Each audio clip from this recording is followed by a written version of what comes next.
Halo semuanya, berjumpa lagi dengan saya, Nyokro Mukti Wijaya. Pada kesempatan kali ini, kita akan belajar tentang kerusakan sumber daya laut di Indonesia. Harapannya setelah menonton video ini, kalian dapat menganalisis dan mengkritisi kerusakan sumber daya laut di Indonesia. Maka dari itu, simak video ini dengan seksama. Kita telah mempelajari betapa kaya dan luasnya potensi lautan yang dimiliki oleh Indonesia.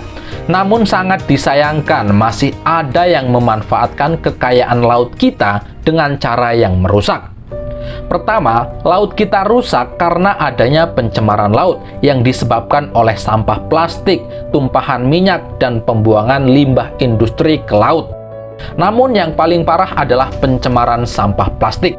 Mirisnya, Indonesia menjadi negara terbesar kedua di dunia setelah Cina yang membuang sampah plastik ke laut dengan total mencapai 1,2 juta ton per tahun.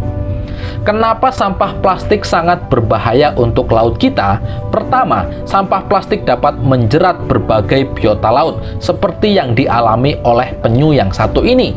Mereka bisa terluka bahkan mati karena terjerat oleh sampah plastik. Kedua, sampah plastik akan terurai menjadi partikel kecil yang disebut sebagai mikroplastik. Mikroplastik dapat mengecoh hewan laut sehingga mereka memakannya dan dapat mengakibatkan kematian. Dampak sampah plastik tidak selesai pada kematian berbagai hewan laut saja. Karena kajian yang dilakukan oleh Lembaga Ocean Konservasi bahkan menemukan bahwa 28% ikan di Indonesia mengandung mikroplastik. Artinya, ada kemungkinan kita juga mengkonsumsi mikroplastik secara tidak langsung dari ikan laut yang telah tercemar tersebut. Mengkonsumsi mikroplastik dapat memicu kanker, degeneratif, dan gangguan pada sistem hormon. Maka dari itu, sebelum pencemaran plastik di laut bertambah banyak, kita harus bijaksana dalam menggunakan sampah plastik dengan metode 3R, reuse, reduce, dan recycle. Kedua, laut kita rusak karena terumbu karang kita juga rusak. Kita sudah belajar bahwa terumbu karang memiliki peran penting untuk mendukung kehidupan biota laut. Namun sayangnya, terumbu karang di Indonesia saat ini cukup memprihatinkan karena 33,82% terumbu karang kita dalam kondisi yang sangat buruk. Penyebabnya karena faktor manusia dan alam.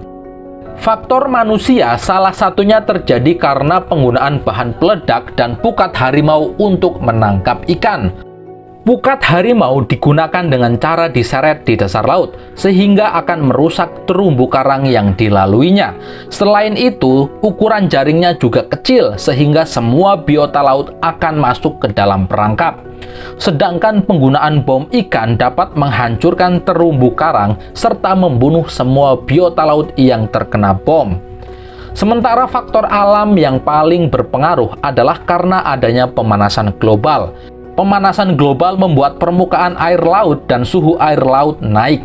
Suhu air laut yang kian menghangat membuat terumbu karang mengeluarkan lumut kecil yang hidup di karang.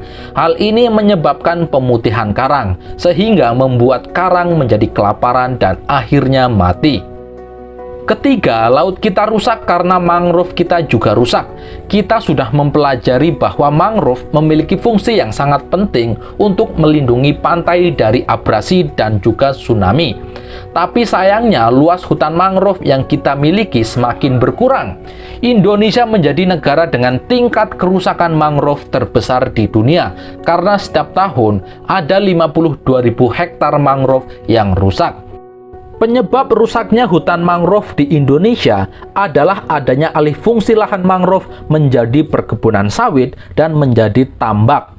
Ya, begitulah akibatnya jika kita tidak bijaksana dalam memanfaatkan anugerah Tuhan di lautan kita. Mari kurangi sampah plastik dengan metode 3R dan jangan pernah merusak laut kita. Terima kasih dan salam lestari.